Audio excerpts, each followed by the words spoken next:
setting new moon intentions, how to do a card reading to make it happen.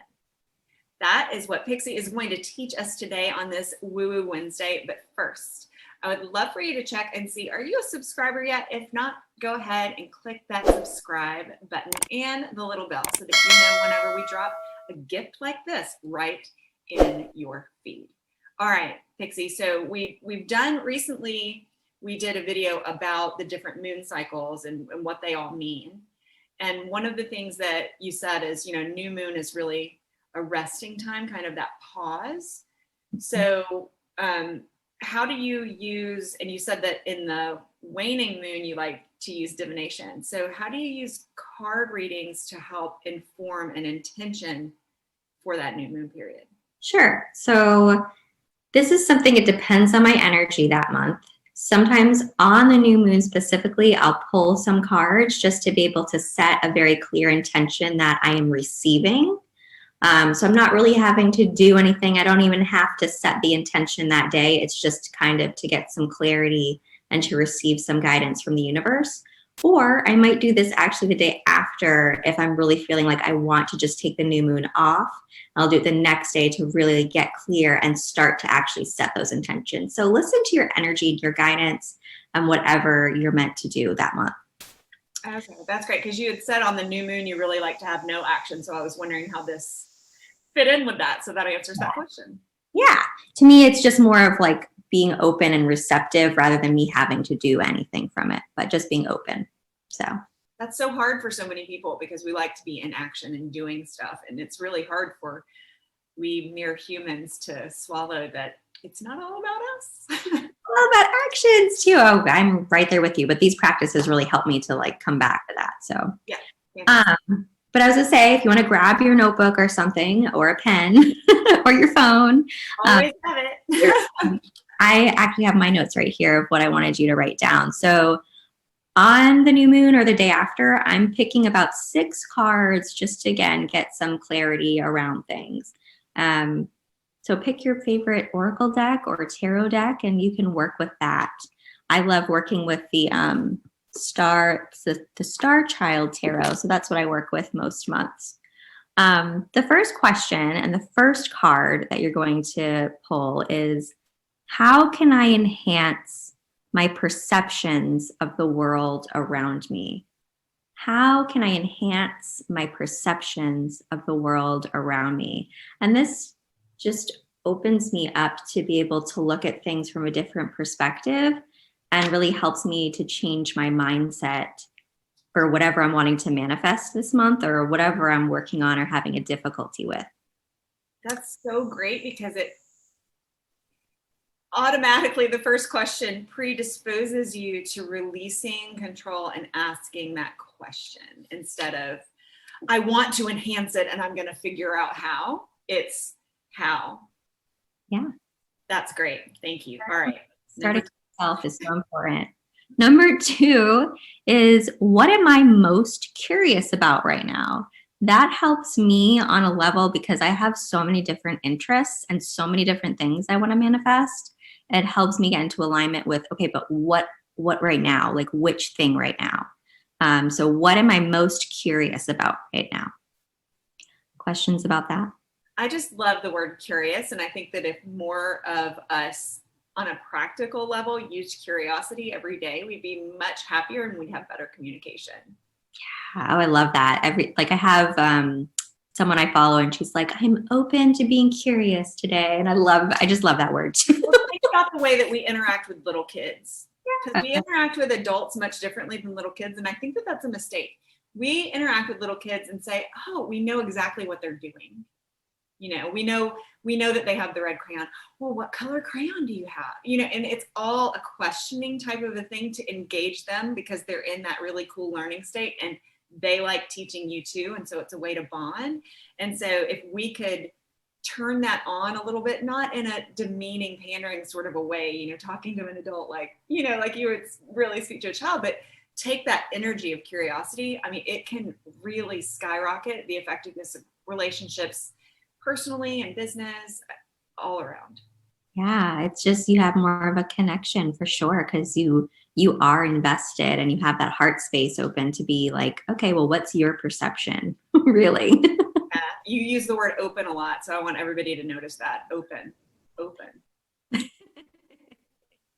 So number 3 is, where do I need to verbalize my emotions? And I really like this question every month because I am such a feeler. If you are more of a mental person, you could go from a space of, where do I need to open up mentally? So just kind of opening up to like whatever's coming up here. I'm very much a feeler. So number 4 is, what do I have to teach others? And again, I come from this space of teaching to be able to write my intentions, because for me, my intentions aren't just about, me. I want to manifest this, this, and this. There's a bigger why. Like, when you're manifesting something, it has a ripple effect. So how are you impacting or helping others to grow on their journey? Yeah. I don't know if you wanted to say anything about that. Yeah, that one's a big one, because a lot of people, especially if they're not in the most positive mindset space, I mean, obviously you're very in tune. When you see a need, you know how to verbalize it. It might take you a minute, but you figure it out and then you verbalize it. Like, we both, I think, are pretty good at doing that. But if you're not coming from a really positive, confident mindset space, that may be a really difficult question to answer. So just embrace that openness, because everybody has something to teach someone else, and embrace the fact that you might not actually know that you're teaching. That's very true. And I hope I said this, but for each of these questions, I'm pulling a card, and I might look at the picture and see what I'm intuitively feeling. And I also might use the book to see what else the creator had to say about it. So yeah. Let's see. Number 5, what lessons can I learn from others? And again, this is my question to really be connected to the relationships, because when you're manifesting, it really sometimes is about co-creating. So you want to be able to know the lessons that others might have to share, and the ones you're going to learn along your journey. And then number 6 is, how can I communicate with others in new, innovative ways? You can even take the communication portion out and just be like, how can I be with others in new and innovative ways? How can I create with others in new and innovative ways? You can change that word to whatever suits your desire. That's fantastic. I love those last two kind of go together. And, I'm always looking for the mindset angle on all this. So that openness is really important. But what lessons can I learn from others, and how can I be innovative in my connection with them and my communication with them? That's easy when you're working with someone beautiful like you, Pixi. That's easy when you're working with somebody that you really want to work with, or when you're communicating with somebody that you really want to communicate with. But we all have those people in our life who aren't necessarily the brightest points. And so that's really where I think the challenge comes in here, because we do have something to teach everyone. Otherwise, those people wouldn't be in our lives, and they're teaching us something. Otherwise, they wouldn't be in our continuum either. And so to remain open, to remain allowing of lessons, even from places where we wouldn't necessarily design them to come,